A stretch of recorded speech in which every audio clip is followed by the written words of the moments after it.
Entreprise missionnaire, aide missionnaire internationale, géant spirituel, notre groupe sur Facebook.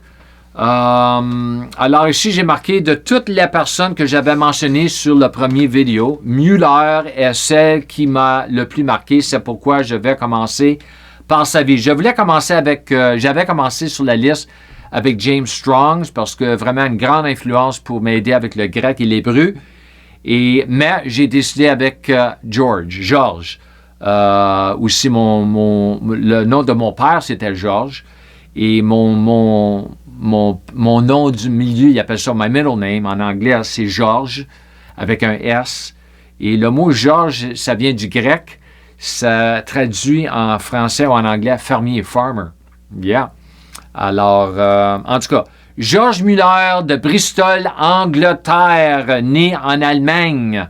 OK? Alors, si j'ai marqué de bonnes choses sont sorties d'Angleterre ainsi que d'Allemagne. À cette époque, nous devrions donc avoir les mêmes aujourd'hui et même plus. Dieu devrait être assez libre pour susciter des hommes et des femmes pour faire de grands exploits dans toutes les nations où il se trouve, comme il a pu le faire avec Muller et d'autres. Et car cela ne dépend pas de Dieu, mais de nous rendre disponibles selon la volonté de Dieu et la méthode de préparation. Alors, j'ai dit cela parce que Dieu attend sur nous. Alors, nous sommes tous choisis. Non, nous sommes tous appelés. Ah oui, on a tous appelé. Le moment que tu as sauvé, tu es appelé à faire de grandes choses. Mais la plupart, il y a beaucoup, ne sont pas choisis parce qu'ils ne sont pas donnés à la préparation. Alors, même ça a à faire avec Éphésiens 4, 12, pour le perfectionnement des saints. L'édification, pour l'œuvre du mystère, l'édification du corps du Christ, tout cela. Alors, la parole a beaucoup, les épîtres de Paul a beaucoup à nous enseigner.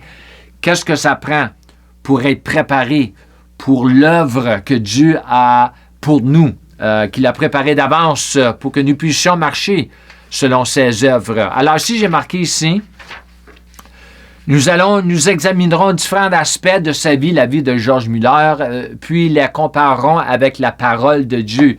Vraiment, c'est pour ça que je fais les enseignements. C'est pour prendre ces hommes et ces femmes-là qui m'ont influencé d'un degré ou un autre degré et voir pourquoi ils ont pu faire, qu'est-ce qu'ils ont fait, basé sur la parole. Si ce n'était pas basé sur la parole, je n'enseignerais pas sur leur vie. Ben non, parce qu'il faut retourner à la parole. Alors, avec la parole de Dieu ainsi que la façon dont il s'applique à nous aussi et aujourd'hui, comme les croyants, à travers les années passées et aujourd'hui, 2022. Alors, information clé et aperçue concernant George. C'était marqué ici, j'avais trouvé ces choses. Lorsqu'on lui a demandé le secret de son service, oui, ils lui ont demandé cette question une journée, il a répondu, « Il y a un jour où je suis mort. » Ils vont dire, « Tu es mort, mais tu es vivant. » Non, c'est pas ça qu'il va dire. Je suis mort, complètement mort. Mort à George Muller et tout ce que je voulais faire, mort au monde et à tout ce monde que le monde a à m'offrir, le monde perdu du premier Adam. Et depuis alors, je n'ai étudié ou faire effort que pour me montrer approuvé devant Dieu et pas devant l'homme. Alors ici, les détails, je vais commencer avec la première partie de ce que nous avons lu ici. Il y a un jour où je suis mort, complètement mort, mort à George Muller, tout ce que je voulais faire, mort au monde et tout le monde, tout ce que le monde a à m'offrir. Alors ici, j'ai marqué, voyons dans quelle mesure que la vie de George s'est alignée sur la parole et quelle part de la parole avait influencé sa vie et doit influencer notre vie aussi. Parce que la parole de Dieu nous a été donnée, elle n'a pas changé. Alors, la parole nous a été donnée pour nous changer, nous, concernant l'âme de l'homme. OK? Surtout pour les croyants. Parce que nous pouvons apprendre tellement de cet homme de Bristol nommé George Muller. Il y a beaucoup de choses qu'on peut apprendre de lui, surtout pour ceux qui ont des orphelins aujourd'hui, des orphelinats, parce que lui, il avait des grands orphelinats. Et moi, j'ai toutes sortes de contacts, surtout en Afrique, mais même en Asie, au Pakistan. Ils prennent soin des enfants, ils ont besoin de l'argent, de la nourriture, du linge pour ça, blablabla. Mais s'il faisait ce que Georges a fait, il ne demanderait pas moins pour de l'argent. Il irait à la source de l'argent, comme Georges a fait. Alors, si j'ai marqué, beaucoup pensent aujourd'hui que mourir à soi est obsolète. En voulant dire, ça n'existe plus. Mais elles sont pourtant au premier plan de l'Évangile. Une partie de la bonne nouvelle est que vous pouvez réellement mourir à soi en crucifiant le vieil homme. Alors, le vieil homme doit être crucifié. Nous ne parlons pas du vieil homme dans l'esprit de l'homme, nous parlons du vieil homme dans l'âme du croyant. Quand la personne a été sauvée dans son esprit, le vieil homme a disparu. Romains 6,6. Mais là, ici, nous parlons du vieil homme dans l'âme. Alors, Luc 9, 23. Qu'est-ce que Jésus a dit de tout cela, de mourir à soi? Et il dit à tous ceux qui étaient là, pas à quelques-uns, mais à tous, si, conditionnel, si quiconque, dans votre groupe, là, s'il y a quelqu'un ici parmi vous, là, si vous voulez me suivre, s'il y en a 1 ou 2, 3, 4, 5, je ne sais pas, mais s'il y a quelqu'un qui veut me suivre, qu'il renonce à lui-même. Oh, conditionnel, yeah? Qui renonce à lui-même, se désavouer, oublier, perdre de vue lui-même ses propres intérêts, refuser et s'abandonner et prendre sa croix chaque jour et suivez-moi. Suivez pas lui, mais venez, suivez-moi. Venez me suivre. Attachez-vous fermement à moi. Conformez-vous entièrement à mon exemple en vivant et, au besoin, si le besoin, en mourant aussi. Alors, nous avons beaucoup de croyants à travers les années, l'histoire de l'Église. Ils sont morts, les martyrs, tout cela. Et je suis certain qu'il y a des cas que c'était la volonté de Dieu, mais moi, je crois qu'il y avait beaucoup de cas, ce n'était pas la volonté de Dieu. Ils ont été faire des choses que le Seigneur ne leur avait pas appelé à faire. Ils ont été des endroits que le Seigneur, l'Esprit Saint disait, non, on va pas là, ils vont te tuer. Et ils n'entendaient pas l'Esprit Saint. Ils ont été là et ils sont fait tuer, torturer, toutes ces affaires-là. Alors, si j'ai marqué, oui, le Seigneur, le Jésus de la Sainte Bible a réellement dit cela et il a réellement voulu dire ce qu'il a dit. Il a réellement dit ce qu'il a voulu dire. Et c'est aussi pour aujourd'hui et pas seulement pour son temps. Oui. Alors, Jésus a dit cela à ceux qui étaient là, mais ce n'est pas seulement pour eux, c'est pour aujourd'hui. La parole ne change pas, Jésus ne change pas. L'homme n'a pas changé. L'homme n'a pas changé. OK? Alors ici, j'ai marqué, voyons maintenant ce que l'apôtre Paul avait à dire à propos de tout ce mourir à soi ou mourir à soi-même. Qu'est-ce qu'il a dit de tout cela? Éphésiens 4, 22 à 24. On vous enseignait à vous débarrasser du vieil homme. Ah oui, je dois me débarrasser du vieil homme qui correspond à votre ancienne manière de vivre et se détruit sous l'effet de ses désirs trompeurs. Le vieil homme a des désirs. Le vieil homme a des désirs. Nous allons regarder cela un peu. Et la prochaine vidéo, il a des désirs, mais c'est des désirs trompeurs. Et à vous laisser renouveler par l'Esprit, pas l'Esprit Saint, mais la disposition de votre intelligence. Et à vous revêtir de l'homme nouveau créé selon Dieu dans la justice et la sainteté que produit la vérité. OK? Alors ici, j'ai marqué, Paul a écrit cela aux croyants. Non, pas aux non-croyants, pas aux athées, pas aux païens, non, aux croyants. 1 Corinthiens 6, 19 et 20. Ou ne savez-vous pas que votre corps est le temple du, Saint-Esprit, et réellement, ici j'ai marqué en parenthèse, réellement la partie de nous qui est son temple n'est pas le corps lui-même, mais l'esprit récréé, la nouvelle nature qui est là où il habite. Alors, l'Esprit Saint qui est en vous, que tu tiens de Dieu et tu n'appartiens pas et tu te n'appartiens pas. Alors, l'Esprit Saint a récréé l'esprit de l'homme pour qu'il puisse venir demeurer dans l'homme, pour qu'il puisse gouverner l'homme à travers de l'esprit mais à travers de l'âme de l'homme et à travers du corps humain. Alors 20, car vous avez été rachetés à un grand prix, pas seulement un prix, mais un grand prix. Rendez donc gloire à Dieu dans votre corps et dans votre esprit qui appartient à Dieu. Une fois que vous êtes né de nouveau, votre corps physique appartient à Dieu, puisqu'il a été acheté avec un prix qui est le sang de Jésus, ce qui signifie que vous n'avez plus le droit de faire ce que vous voulez faire avec votre corps, même de bonnes choses, parce qu'il s'agit des idées de Dieu et non de bonnes idées. En anglais, good ideas versus God ideas. Alors moi, j'ai aucun intérêt avec mes idées, même si c'est des bonnes idées.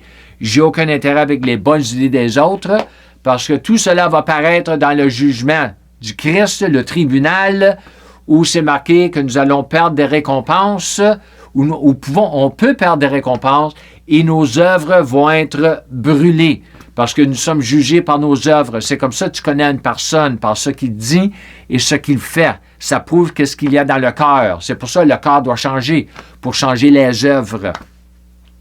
2 Corinthiens 5, 15, et s'il est mort pour nous, c'est afin que ceux qui vivent ne vivent plus pour eux-mêmes, mais pour celui qui est mort et ressuscité pour eux. Alors ici, j'ai marqué, il y a un autre Jésus. Vraiment, Jésus a vraiment dit cela? Oui, il a dit cela. Alors ici, j'ai marqué, il y a un autre Jésus là-bas dans l'Église ou dans le monde, l'Église, the Church World, qui dit que vous pouvez toujours vivre pour vous-même tout ce que vous voulez, comme vous le voulez, mais cela ne vient pas de Jésus, de la Sainte Bible, ça vient d'une autre Bible. Jésus est mort pour vous, afin que vous puissiez vivre pour lui en mourant vous-même, afin qu'il puisse vivre sa vie en vous aussi, bien qu'à travers de vous. Alors moi, ici, je ne dis pas qu'une personne qui a été vraiment sauvée, et qui fait seulement ce qu'il veut, et je ne parle pas du péché. Je parle juste des bonnes choses, mais ce n'est pas vraiment de Dieu. Je ne dis pas qu'il va perdre son salut. Ce n'est pas ça que je dis. Mais je dis ses œuvres qu'il a faites, même si c'est des bonnes œuvres, peut-être il va avoir des petites récompenses, mais ce ne sera pas les récompenses que nous allons recevoir si nous avons fait ce que Dieu avait déjà planifié d'avance. Éphésiens 2:10. Non, ce n'est pas la même chose. Alors moi, je ne sais pas tout de Dieu. Je ne sais pas tout la manière qu'il pense, la manière qu'il juge. Il juge le cœur. Tout cela, les motifs du cœur. Alors, mais je sais ce que la parole enseigne et moi, je sais ce qu'il m'a enseigné pour enseigner aux autres, à son Église. Non seulement pour moi-même, mais pour les autres. Alors ici, j'ai marqué, voyons maintenant ce que Jésus lui-même avait à dire sur tout ce mourir à soi-même, non seulement pour les autres, mais aussi pour lui-même. Parce que Jésus n'était pas hypocrite. Jésus vivait selon la loi d'or, the golden rule. Jésus n'avait pas un double standard, un standard pour lui-même et un standard pour les autres. Non. Jésus était le premier-né. Alors, il était le premier à faire beaucoup de choses. Alors, Jésus, qu'est-ce que lui, il a dit pour nous?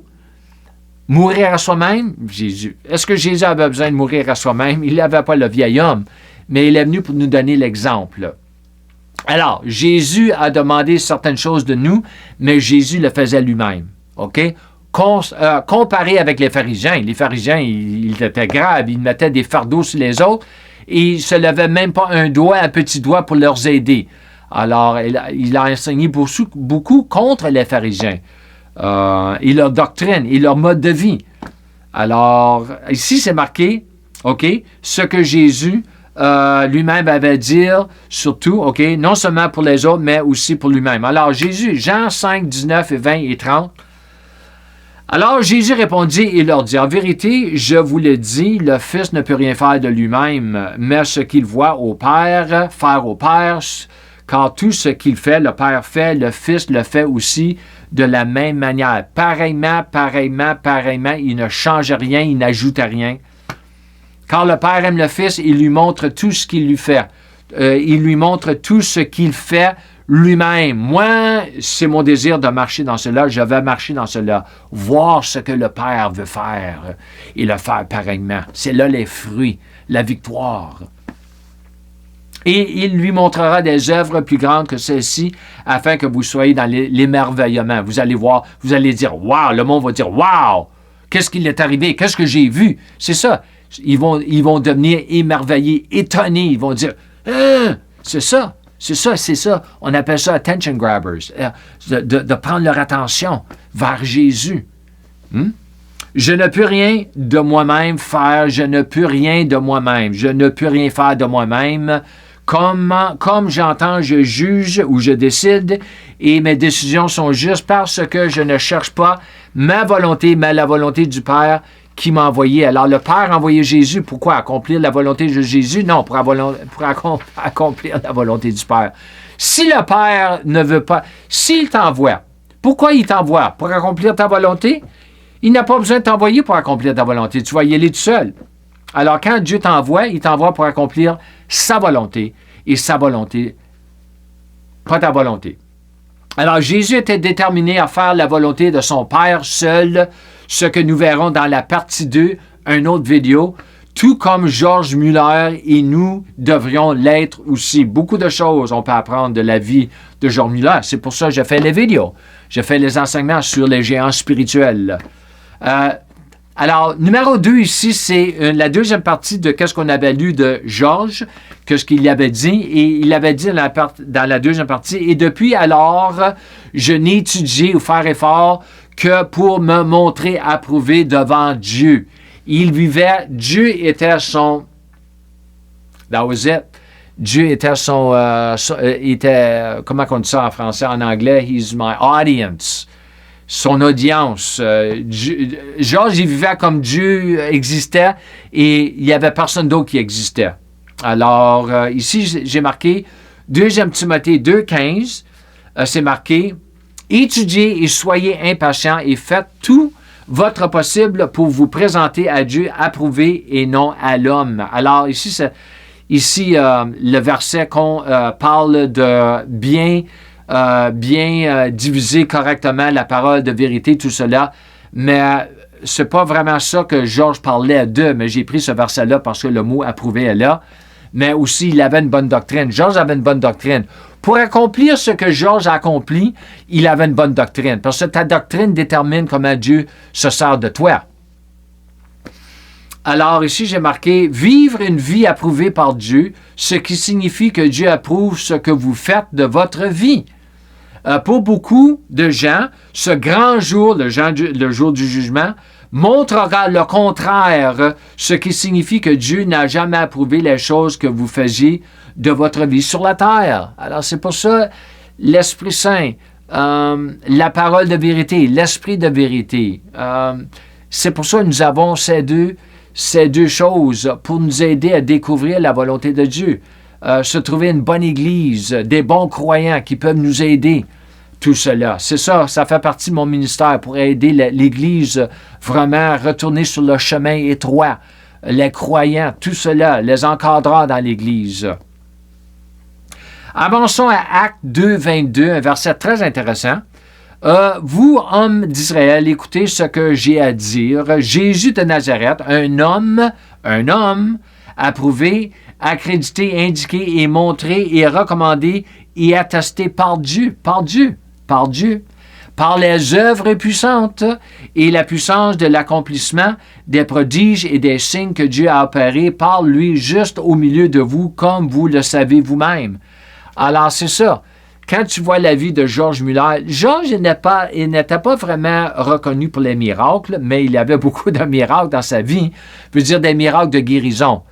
Mais il avait beaucoup de miracles. Ça prouvait que l'existence de Dieu, parce que Dieu est invisible, mais il s'est prouvé, il a fait beaucoup de choses qui avaient l'impact sur le naturel, le visible. Jésus a vécu pour plaire à son Père seul et pour vivre une vie approuvée par Dieu, et c'était exactement la même chose avec George Muller, et il devrait en être même avec le reste d'entre nous qui connaissons Jésus comme Sauveur et Seigneur.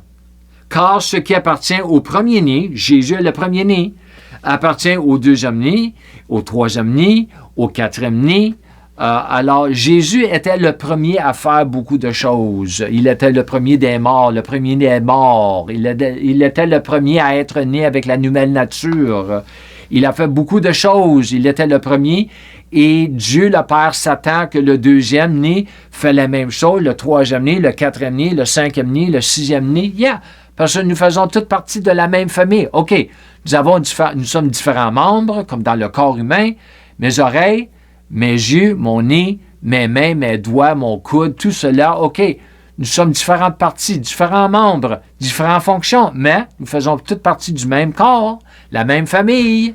Alors, et nous avons un seul chef, une seule tête dans l'Église, c'est Jésus. Alors ici, j'ai marqué ici, Jean 4, 34.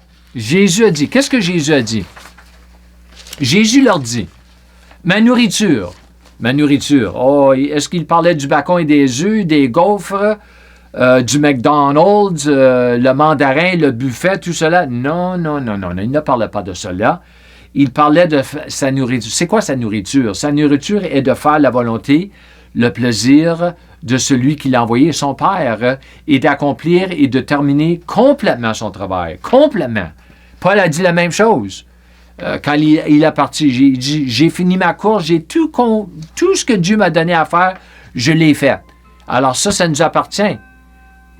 Il y a beaucoup de personnes qui ils ne peuvent pas dire cela, ils ne pourront pas dire cela dans le jugement. Moi, j'espère que je peux dire cela. Il n'y a rien que j'ai laissé de côté. J'ai accompli tout ce que je savais que tu m'avais dit de faire. OK?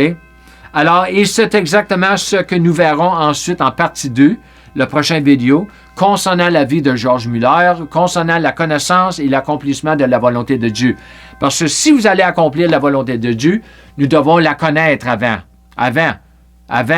Connaître la volonté et ensuite, Dieu va nous aider comment l'accomplir. En anglais, c'est « how to execute it ». Comment l'accomplir, où aller, quoi faire, avec qui, comment, tout cela. Parce que ça va prendre de l'argent, ça va prendre de l'aide, tout cela. Ça va prendre des ressources. Mais Dieu sait tout cela, surtout d'après Éphésiens 2.10. Alors, si j'ai marqué « jusqu'à ce que vous commenciez à mourir à vous-même », on appelle ça sanctification progressive, vous ne pourrez jamais vivre une vie approuvée par Dieu afin de faire sa volonté seule. Car votre propre volonté, ça c'est important ici, car votre propre volonté et ce que vous désirez ne feront que devenir un obstacle à sa volonté. Se débarrasser du vieil homme est la clé pour se débarrasser de vouloir faire sa propre volonté, parce que la volonté est enracinée dans le vieil homme. Le vieil homme, on parle du vieil homme dans l'âme de l'homme et non dans l'esprit de l'homme récréé. C'est dans l'âme. C'est là la volonté, les désirs, tout cela. OK? Vouloir faire sa propre volonté. Le mot volonté, le mot désir, c'est synonyme. C'est comme ça, ça marche, les gens. That's how it works, folks. Il n'y a pas autre manière. Il y a peut-être des petits raccourcis, mais moi, je ne prends pas les raccourcis. Moi, je veux bien faire les choses pour avoir des bons résultats. Alors ça revient sur la fondation, right? Alors, comme je finis, je vous remercie pour écouter les vidéos. Et comme je finis toutes mes vidéos, je vous encourage de marcher, de vivre dans la plénitude de la grâce de Dieu. Shalom et Amen.